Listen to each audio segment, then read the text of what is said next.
Assalamualaikum warahmatullahi wabarakatuh. Perkenalkan saya Ika Septi Safitri dari jurusan Komunikasi Penyiaran dan Islam Fakultas Usuluddin dan Dakwah UIN Raden Mas Said Surakarta.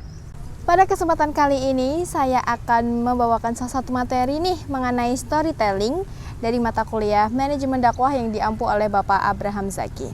Storytelling kali ini akan menceritakan tentang Bilal bin Rabah.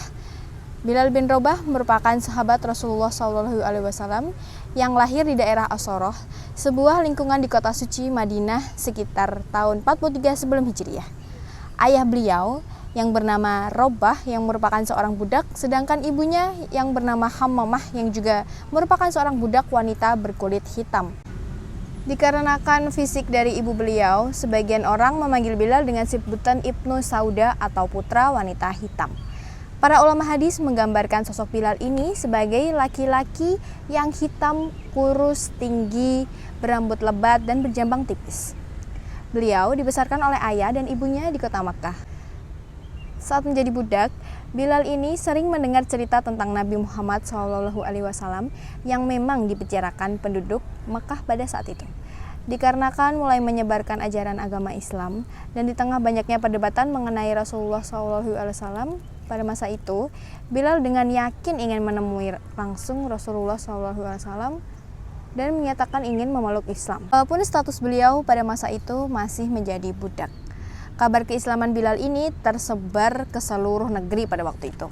Sampai akhirnya kabar tersebut sampai di telinga tuannya yaitu Umayyah. Beliau sempat diikat dan diarak mengelilingi jalanan Mekah, dijemur di tengah gurun pasir, lalu perutnya diikat dengan sebuah batu besar dan lehernya diikat juga dengan tali, diseret di antara perbukitan Mekah. Siksaan yang diterima ini agar Bilal keluar dari agama Islam, tetapi selama beliau disiksa, beliau hanya berkata, Ahad, Ahad, yang artinya adalah Tuhan yang Esa, Tuhan yang satu. Di saat Umayyah mendengar ini, semakin marahlah dia dan meningkat penyiksaannya. Sampai akhirnya kabar Bilal disiksa ini terdengar oleh Abu Bakar Asy-Syiddiq. Singkat cerita, Abu Bakar pun memerdekakan Bilal dengan cara membeli beliau. Semenjak saat itu, status Bilal bukan lagi menjadi budak, melainkan menjadi manusia yang merdeka. Bilal pun kemudian ikut bersama Rasulullah SAW hijrah ke Madinah dan mengikuti perjalanan Rasulullah SAW kemanapun. Karena itulah para sahabat Rasulullah SAW sangat menghormati dan memuliakan Bilal sebagaimana mereka menghormati dan memuliakan Rasulullah. Sampai akhirnya Bilal pun menjadi muazin pertama di dunia ini. Selain menjadi muazin, Bilal juga menjabat sebagai bendahara Rasulullah di Baitul Mal. Dan beliau tidak pernah absen mengikuti peperangan bersama Rasulullah SAW.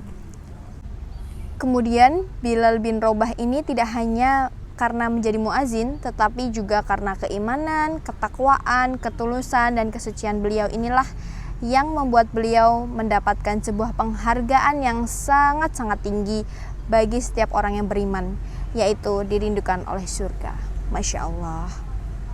Sampai pada akhirnya Bilal meninggal dunia di Damaskus dan jasadnya juga dimakamkan di sana.